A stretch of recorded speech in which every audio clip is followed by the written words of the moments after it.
پانی بھی ختم ہو گیا، کھجوریں بھی ختم ہو گئی، وہ جو کھانا تھا وہ بھی ختم ہو گیا. ماں تو آخر ماں ہی ہوتی ہے نا. اسماعیل کو پیاس نے ستایا، زبان نکال کے اپنی ماں کو دکھاتے ہیں، امی دیکھو اب تو زبان بھی خشک ہو گئی ہے، اب دودھ بھی خشک ہو چکا تھا. ماں اپنے پتر کی محبت میں دوڑتی ہے، کبھی صفا پہ اور کبھی مروہ پہ دوڑیں لگتی ہیں، کبھی صفا اور کبھی آس پاس کہیں سے پانی مل جائے. یار ذرا غور کرنا اپنی اولاد سے محبت کرنے والوں. ایک پیاسا اسماعیل ہے، ایک پیاسا اسماعیل ہے، یہ بھی نبی کا پتر ہے. ایک پیاسا علی اصغر ہے، یہ بھی نبی کا پتر ہے.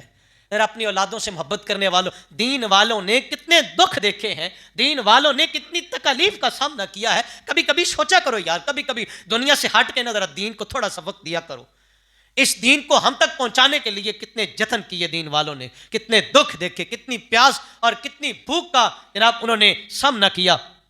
بی بی صاحبہ صفا پہ جاتی ہیں اور مروہ پہ جاتی ہیں. توجہ کدھر ہے؟ اپنے بیٹے وال. توجہ کدھر ہے؟ جناب اسماعیل کی طرف.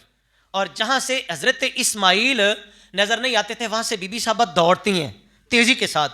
اللہ کو یہ ادا بڑی پسند آ گئی، اللہ کو یہ ادا بڑی پسند آ گئی. 7 چکر لگے اور اپنے بیٹے کی طرف دیکھا تو حضرت اسماعیل نے ایڑی رگڑی، اللہ نے چشمہ زمزم جاری کر دیا. چشمہ تھا.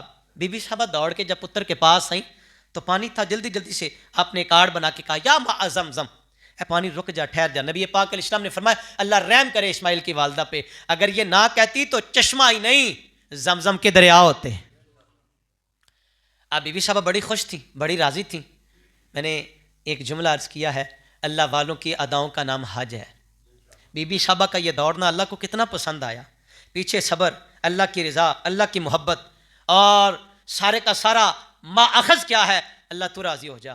اور اللہ پھر ایسے راضی ہوا، کہا آجرا تیری دوڑ اتنی مجھے پسند آئی ہے، قیامت تک اتنی دیر تک حج اور عمرہ قبول نہیں کروں گا جب تک صفا مروہ پہ دوڑیں نہیں لگیں گی.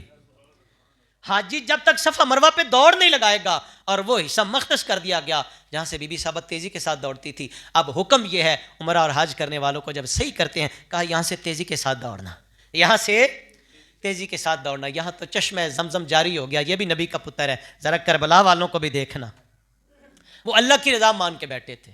اور پیغام یہ ہے، آؤ میں اور آپ ذرا اللہ کے دین سے محبت کریں.